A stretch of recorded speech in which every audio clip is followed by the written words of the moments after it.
नमस्कार मंडळी, पल्लवीज होम किचनमध्ये तुम्हा सर्वांचं खूप खूप मनापासून स्वागत।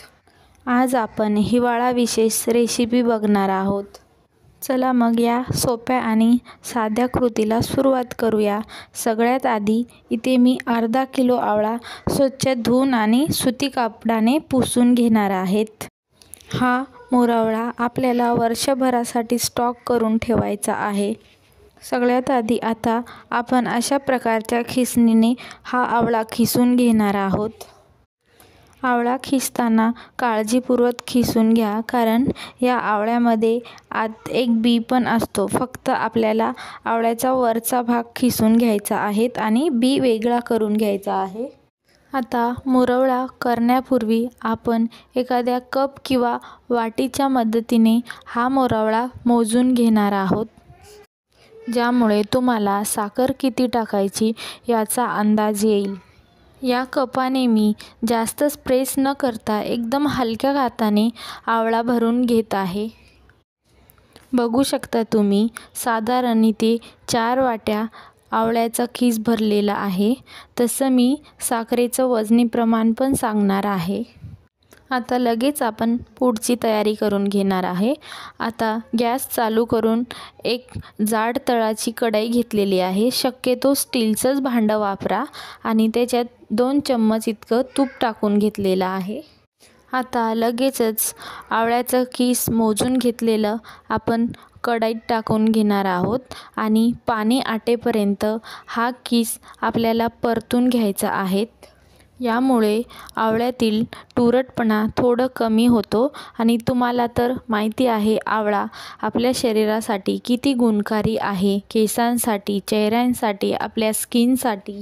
ज्या वाटीने आपण आवळ्याचा खीस मोजून घेतलेला आहे त्याच वाटीने मी 2 वाटी गूळ चिरून घेतलेला आहे आणि इथे आपण 1 वाटी इतकं साखर वापरलेली आहे।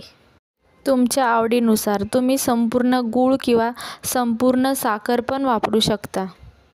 आपण 4 वाटी आवळ्याचं खीस मोजून घेतलेलं होतं, त्याच्यासाठी मी 2 वाटी गूळ आणि 1 वाटी साखर वापरलेली आहे।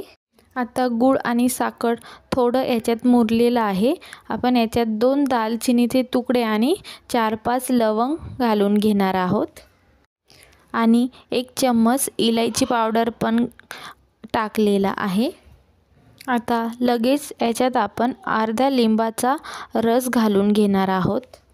बऱ्याच जणांचा मोरावळा 1-2 महिन्यानंतर एकदम कडक किंवा घट्टसर स्वरूपाचा तयार होतो, रसरशीत राहत नाही। त्याकरिताच आपण याच्यात अर्धा लिंबाचा रस घालून घेतलेला आहे। या मोरावळ्यातील छान असा एकतारी पाक तयार झाला की गॅस बंद करून मोरावळा आपल्याला छान थंड करून घ्यायचा आहे। जर तुम्ही मोरावळा एकतारी पाक होईपर्यंत शिजून घेतला नाही तर मोरावळा लवकरच बुरशी धरतो आणि खराब होतो। म्हणूनच हा व्यवस्थित शिजणं देखील खूप गरजेचं आहे। पण अति जास्त प्रमाणातही शिजून घेऊ नका, नाहीतर मोरावळा रसरशीत न राहता एकदम कडक स्वरूपाचा तयार होतो। बघू शकता तुम्ही, आपला मोरावळा छान रसरशीत आणि कलर पण छान आलेला आहे। आपला मोरावळा छान खाण्यासाठी तयार झालेला आहे आणि हा मोरावळा आपल्याला वर्षभरासाठी स्टॉक करून ठेवायचा आहे। हा मोरावळा तुम्ही फ्रीजच्या बाहेर आरामशीर 2 वर्ष स्टॉक करून ठेवू शकता। त्याकरिता आपल्याला इथे काचेचीच भरणी वापरायची आहे।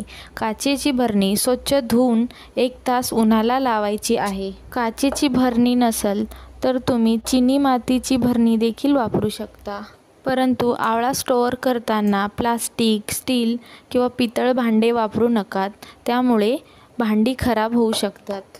आवळ्यात आंबट गुणधर्म असतात, त्यामुळे भांडी लवकर खराब होतात आणि साठवणीचे पदार्थ करताना त्याला पाण्याचा अंश लागू नये याची काळजी देखील घ्यावी लागते।